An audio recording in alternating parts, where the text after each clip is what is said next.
ஹர ஹர சங்கர ஜய ஜய சங்கர ஹர ஹர சங்கர ஜய ஜய. சிலருடைய வீட்டில் பணம் நிறைய இருக்கும், ஆனால் மகிழ்ச்சியும் நிம்மதியும் நிறைந்திருக்காது. சிலரது வீட்டில் பணம் இல்லாவிட்டாலும் மகிழ்ச்சியும் நிம்மதியும் குறைவில்லாமல் இருக்கும். அந்த மகிழ்ச்சியும் சந்தோஷமும் நம்ம வீட்டிலையும் இருக்கணும். அதுக்கு நாம் என்ன செய்யணுங்கிறது தான் இந்த பதிவில் பார்க்க போகின்றோம். துளசி மூலிகை செடி மட்டுமல்ல, இந்துக்களின் புனிதமான தாவரம். மகாலட்சுமி அம்சம் நிறைந்தது. பகவான் கிருஷ்ணருக்கு துளசி பிடித்தமானது. துளசியை வழிபட்டால் நமது துன்பங்களும் பொருளாதார பிரச்சனைகளும் நீங்கும் என்பது நம்பிக்கை. வாஸ்து குறைபாடு உள்ள வீட்டில் கூட துளசியை வைத்து வழிபட்டால் தோஷங்கள் நீக்கும் என்பது நம்பிக்கை.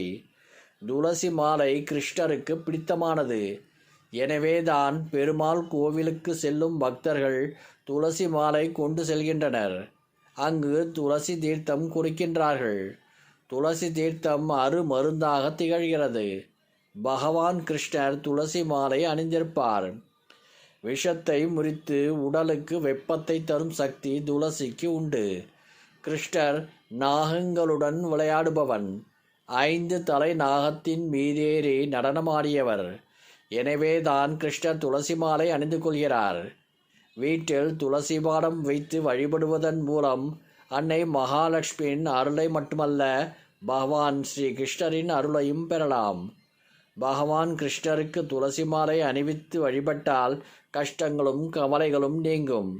ஒரு முறை கிருஷ்ணரிடம் யாருக்கு அன்பு அதிகம் என்பதை ருக்மணியும் சத்யபாமாவும் சோதித்து பார்க்க விரும்பினர். மிக பெரிய தராசு கொண்டு வரப்பட்டது. ஒரு தட்டில் கிருஷ்ணர் அமர்ந்தார். சத்யபாமா தன்னிடம் இருந்த நகைகள் மொத்தத்தையும் ஒரு தட்டில் வைத்தாள்.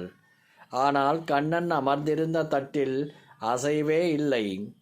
1 கிலோ கணக்கில் தங்கம் வைரம் வைத்தும் கிருஷ்ணர் இருந்த தட்டு கீழே இறங்கவில்லை.